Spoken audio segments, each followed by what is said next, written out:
Hello and welcome again to the ShopNotes Podcast. I'm Phil Huber, joined as always by Logan Whitmer and John Doyle. Today we're going to check in with everyone to see about current projects that we have working on or projects that we've finished. We're also going to give an update on our latest episode of the Woodsmith Shop TV show, and then we'll also talk about the idea of experimentation and your ideal shop.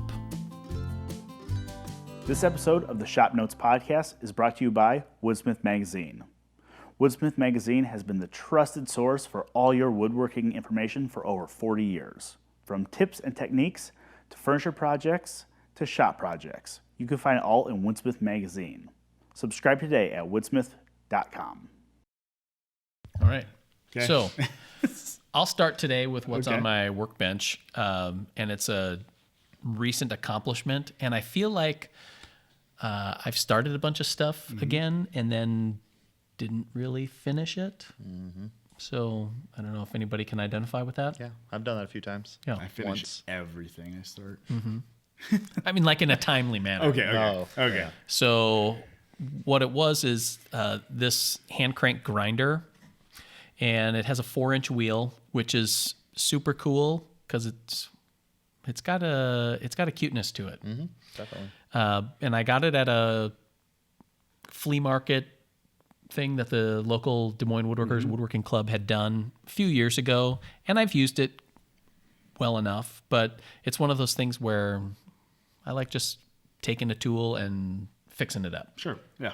Or adding my own touch to it or something. So I took it all apart, partially to clean out the gearing on it and lubricate it so that it runs smoother, which it does. And then it had been used and neglected, so it had some rust and paint chipping and things like that. So I sprayed some black spray paint on it and then made a tool rest for it out of some walnut, kind of along the lines of a tool rest that I saw in one of James Krenoff's books. So that one has been my lunchtime project here in the office for a couple of weeks now, even though altogether the amount of time that it would have required wasn't that much. It's just one of those things. So that's kind of nice. And then I still have this bookcase project that I want to do. And the problem with this bookcase is I had an idea for a design that I thought I really wanted to do, and then did some measuring at home, and it's not going to work. So then I found a couple of too big, too long, because the one that I was looking at was like 60 inches long, which, you know, when you're in the shop or even in our office, you measure 60 inches, like, that's not that big a deal. And then you go around your house and it's like, where is 5 feet of wall space that this thing is going to go? I'm looking at the tiles on the floor Right. to judge 5 foot. And I mean, that's... Yeah. Good for you for measuring first, though. I mean, Why, have you had experience Yeah, with that, yeah. John? Like on Christmas Eve? Treehouse loft. Right. So expecting 8-foot ceilings, and then they're 7.5 feet. So it's like, Right. And you're like 6 Panic. inches. Like, what's that going to Yeah. make Not a that difference big a with? deal. right, just cut a hole in the ceiling and Yeah. stick it through. I don't know. So anyway, then I found a couple of other designs or designs that I think I want to adapt a little bit. Sure. So I kind of want it to be in a mid-century style, but I don't know. Yeah. Part of it is that I want to use up this plywood that I got from Brian Nelson. Because as you're talking, I'm glancing behind you at the book Right. trough that we just built. So we're working on season 14 of the TV show. And for those of you who are listening on the YouTubes, And watching. and you can actually see what we're talking about, we have a book rack that we did just for episode 2. And I think it's actually a pretty cool design. Not too big, has a nice look to it. So I was doing some sketching to see how that would look maybe in plywood or as a solid case piece instead of the solid wood look that we have there. And It's nice and airy and open. but that doesn't translate the same for plywood. So I'm trying to think. Now I feel like I'm all kind of lost. So it's frustrating. Take a step back. Some Yeah. reflection. Some self-discovery. You'll Yeah. find your way.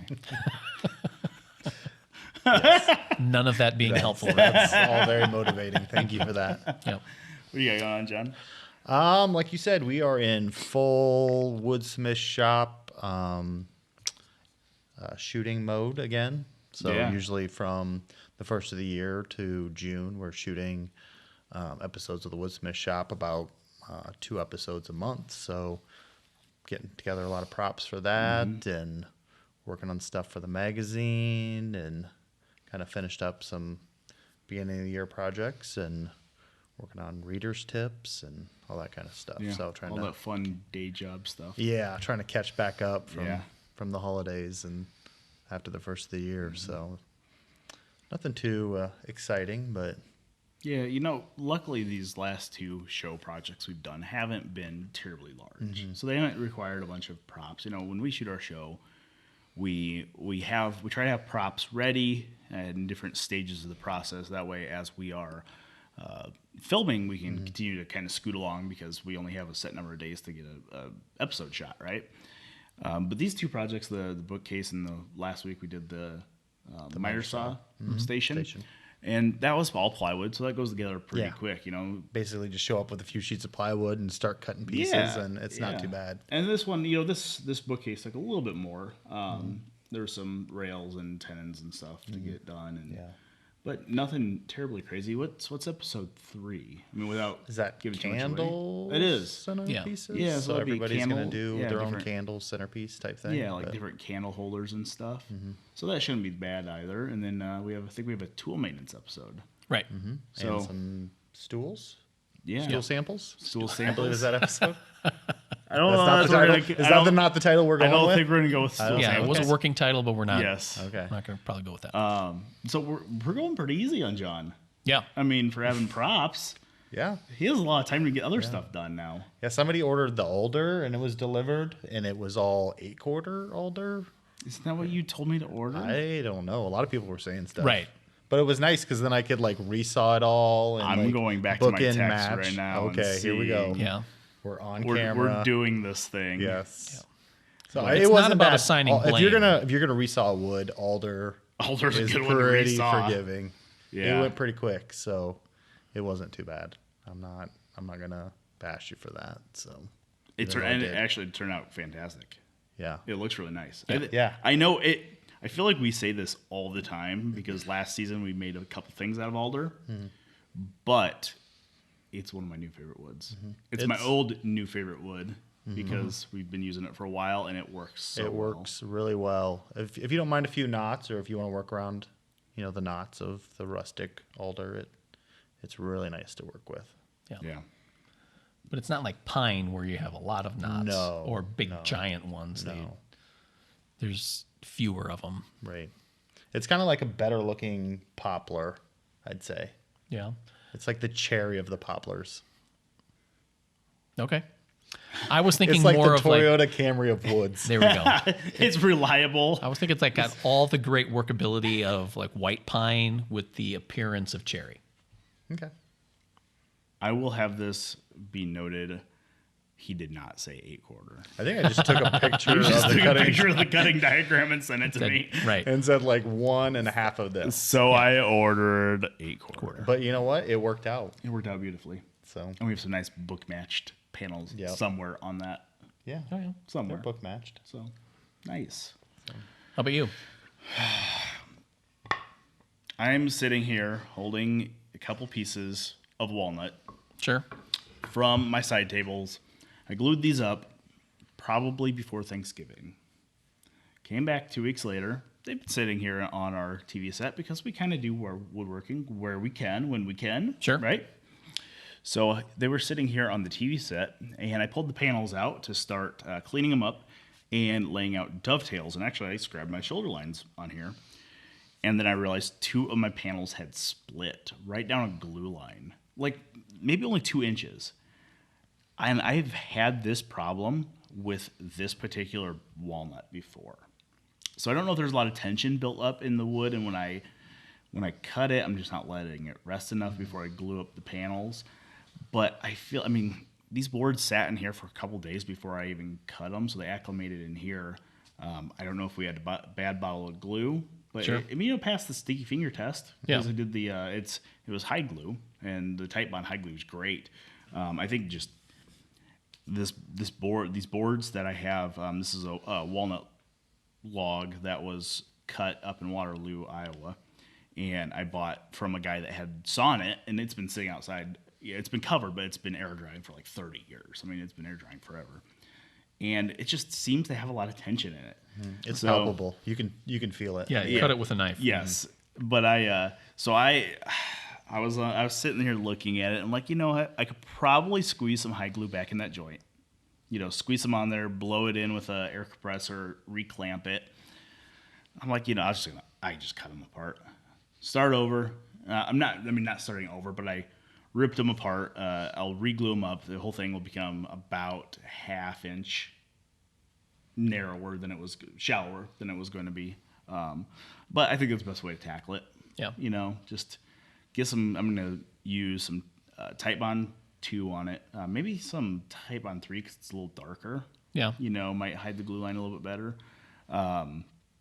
But I'm going to get these re-glued up, hopefully, probably Monday. I'm going to try to re-glue them. I'm going to have to clean up all the glue because I have some high glue squeeze out floating around on here.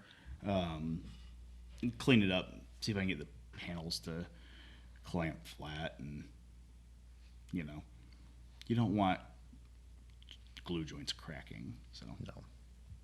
Yeah, you had some problems with cupping on one of those too. yeah, didn't you? one Or- of the panels I did, yeah, it was... So maybe it was the I think wood. it's just the wood has a lot of tension built up in it, and you know, best practice would dictate that I cut it down to rough size, let it rest, then I flatten it.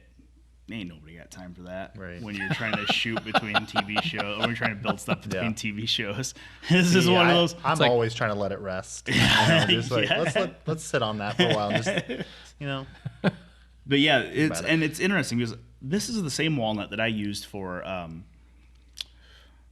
the tool cabinet base that I built. Oh, yeah. it's probably been a couple of years ago now. And I glued up the panels for the upper side, the top portion of the case out of this walnut. And same thing, those cupped really bad. Oh, really? Yeah. So I didn't know I that. think this walnut just likes to move a lot. I haven't Which is had that. funny that it's been sitting for so long and had been air dried. Yes, and it's still cupping. I haven't had any issues with the walnut that I have sawn from my property and I air dried. I haven't had any problems with that. So you know, it's one of those things. It might just be the way this tree grew. It may have grew on a hill a little bit, and one side was stressed more than the other. Yeah. Who knows? maybe it's haunted. It might be haunted wood. Yes, you never know. Yeah. So, yeah, Okay. that's what I have. Making progress. Yeah. Okay, so the topic for today, I was struggling to nail it down to like an easy catchphrase to go with it. So Okay. there's going to be some backstory here, so you're just going to have to buckle in Okay. for that. It kind of stems a little bit from my own personal experience and from doing some teaching for the Des Moines woodworkers and others. Is when you're getting started in woodworking, or you think about the kind of workshop or type of work that you want to do, you get sort of an ideal shop and tools and techniques kind of in your head, or you read books and magazines about setting up shop or different tools, and you think, this would be perfect. This is what I need to do. And then you buy said tool or try certain techniques, and then you realize you don't like it, and you feel like it's your fault. And that. So what I want to talk about is the idea of how you guys manage Disappointment in the shop. disappointment or experimentation, let's call it. Okay. You know, because we did a miter saw, or a little miter box for the TV show. It had the little turntable Yeah. for it. It was for a pull saw. And I thought it was super cool when we were making it. So I'm like, I'm going to make my own. And I You're going did. to use it all the time. I would use it every day, Yeah. you know, kind of a Ronco sort of thing. And I made it, and it's still sitting in my shop, and I've used it maybe 3 times, Sure. you know. So I was just wondering if anybody else had that same kind of experience, and maybe it's just more talking through the idea of, as a woodworker, you're going to change. Yes. So that is something I can relate to more, I guess more so than building a jig and not necessarily using it. But I started woodworking back in high school, and even before then. And when I bought my first house, my wife, when we moved here, I started to get really big into hand tools. And I was like, yes, hand tools, I love them, and I still do. But I thought vintage tools were the coolest thing ever. Right. And I'm not going to say I had a hoarding complex, but I would not blame somebody for saying I had a hoarding complex. So I ended up with a bunch of these vintage hand tools, and I was dead set on these are better than anything I can buy today, and I'm going to use them. And that's true in some regards, but and I was at a point then that I was very much as many tools as I get. I don't, you know what? Yeah, it's a clapboard siding gauge. I'm never going to install clapboard siding, but I want it because it says Stanley on it, and it's just silly stuff like that. And then I got to a point where I don't know what changed, but I took a step back. I'm like, I have so many tools. I'm not using them. It was almost overwhelming. Right. You know, you go in the shop, you're like, there's so much stuff that I just needed to purge. So I did. I did like a great purge on my own tool collection, and in turn, sold all my vintage tools, and I bought like 4 really nice Lee Nielsen planes. And now those are the 4 hand planes that I have.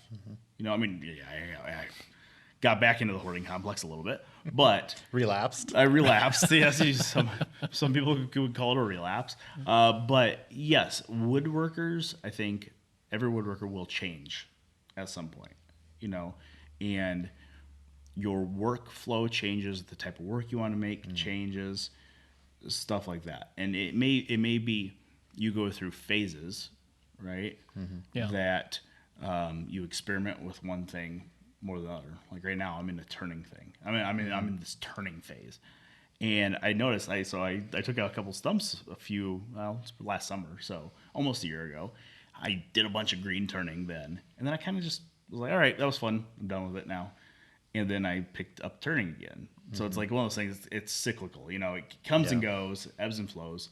I guess I've never gotten to a point where there's something that I just completely abandon, you know.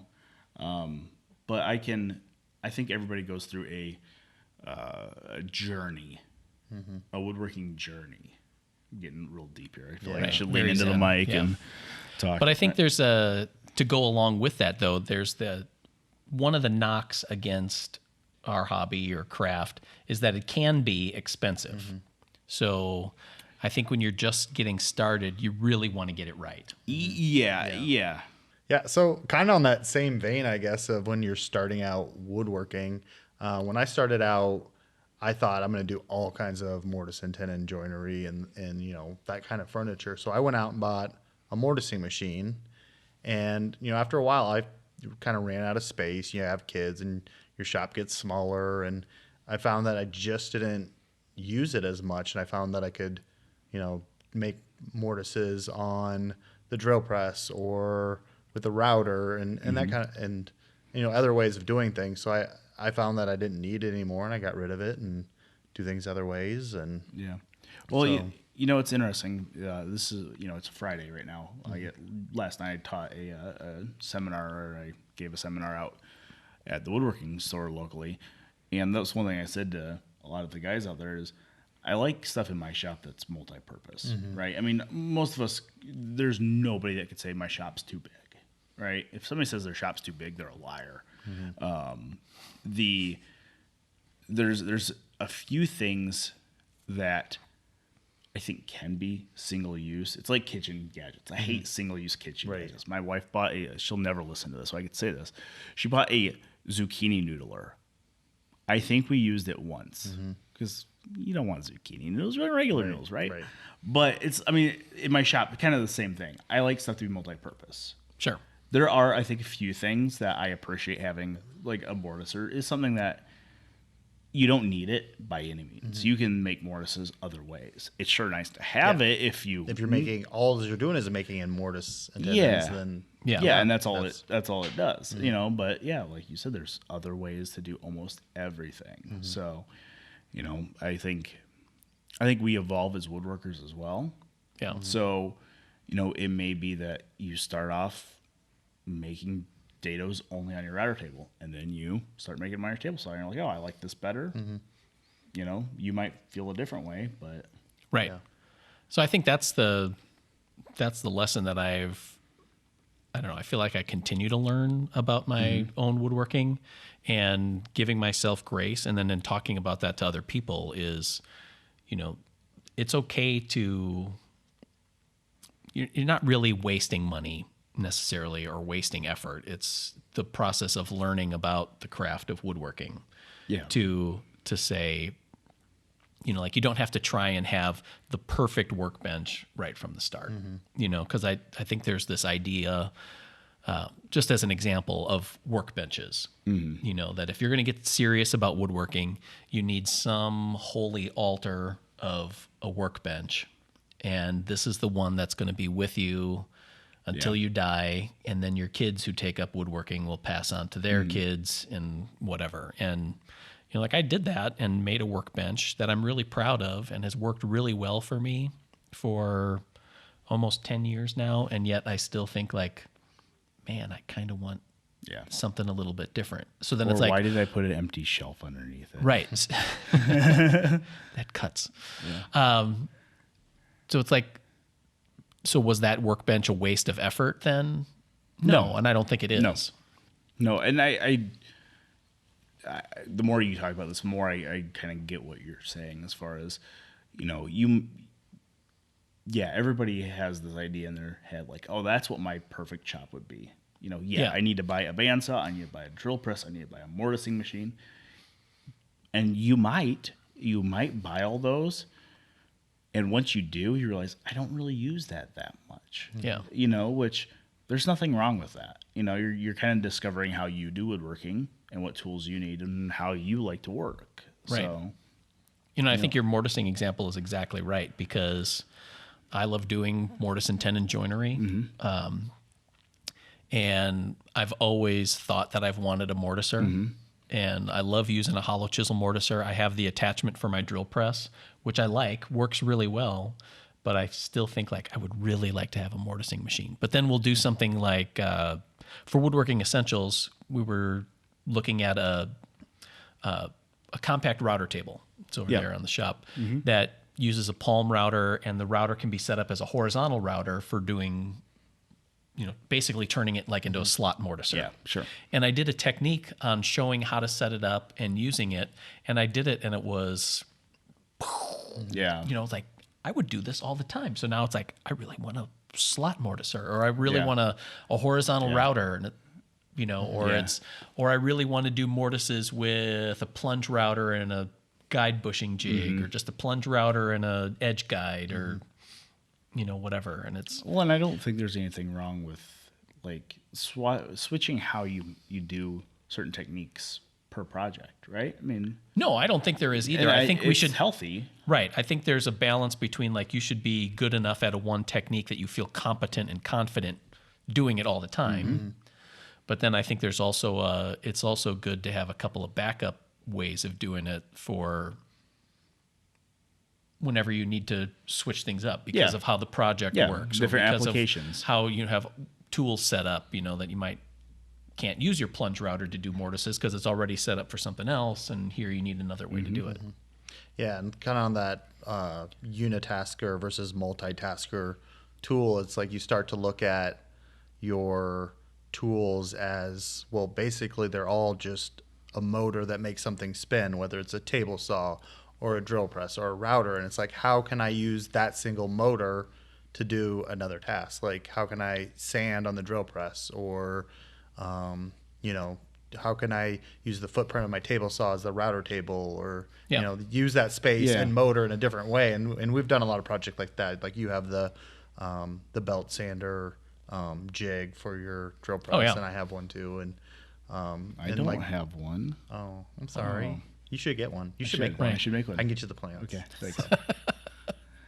They're going to cost, though. Yeah. No, but yeah, so something like that. Or the compact router table, where it's just a little box and it converts, your router in a small space into another tool, basically. And it's like, how can I use that spinning motor in another way Yeah, which than I mean, just- that's actually a really interesting thought, because I know a lot of guys for a long time. A lot of people didn't have lathes. Now a lot of guys are like, I bought a lathe, but I don't use it all the time. Right. But like you or said, it just sits as a disc sander. Well, and that's what I was gonna say. Like, yeah, but your lathe makes a great disc sander. It makes a great spindle sander if you put a drum on it, or it makes a great buffing wheel. There's a lot of different things you can do with your machines that you have. We use our drill press as a drum sander all the time, and it works great. Right. Yeah, there's a lot of different things you can do with the tools in your shop. Just learning how to use them, or if you have a piece of machinery you don't use it all the time, is there something else you can use in that machine's place?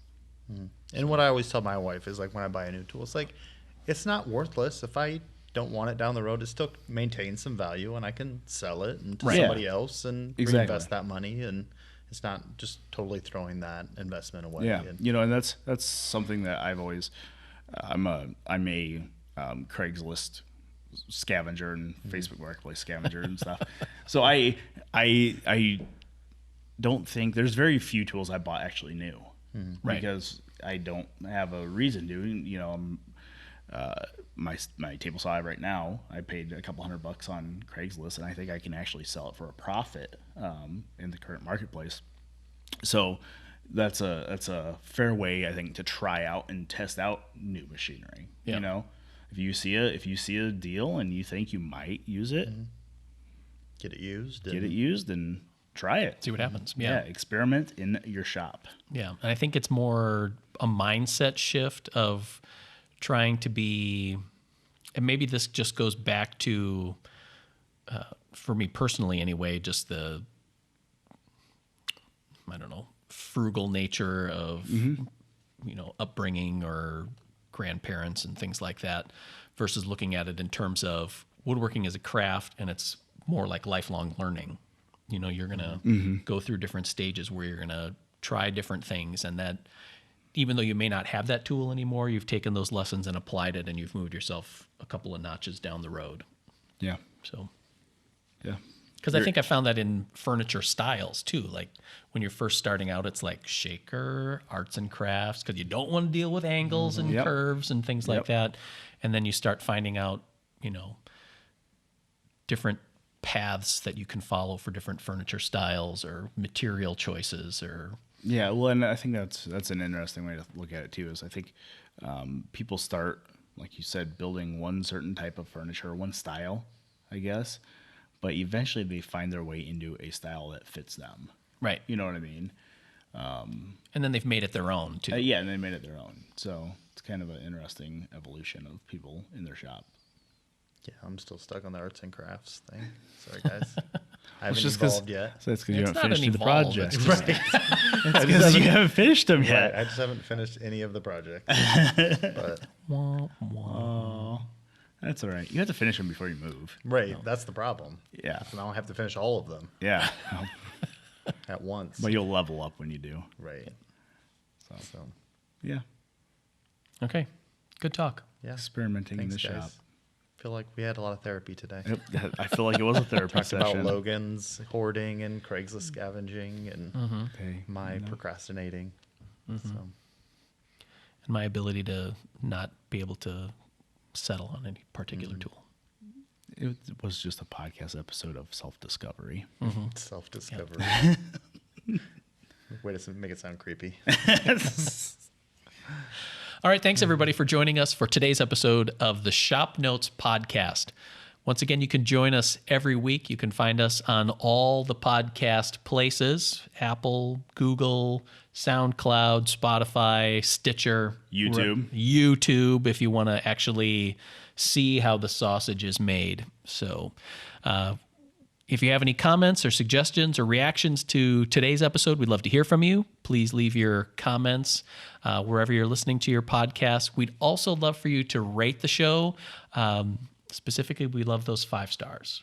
Now, the best part about it is those higher ratings help get this podcast seen by more people. That's kind of how the game is played. So if you could, and you do enjoy the podcast, please give us a good rating and help more woodworkers and more makers find out about this show. So we'll see you again next time, and thanks for joining us. This episode of the ShopNotes Podcast is brought to you by Woodsmith Plans. You'll find nearly 1,000 plans covering everything that you'd want to build, from furniture projects to gift projects, kitchen accessories, workshop projects and jigs, and more. Find your next project at woodsmithplans.com.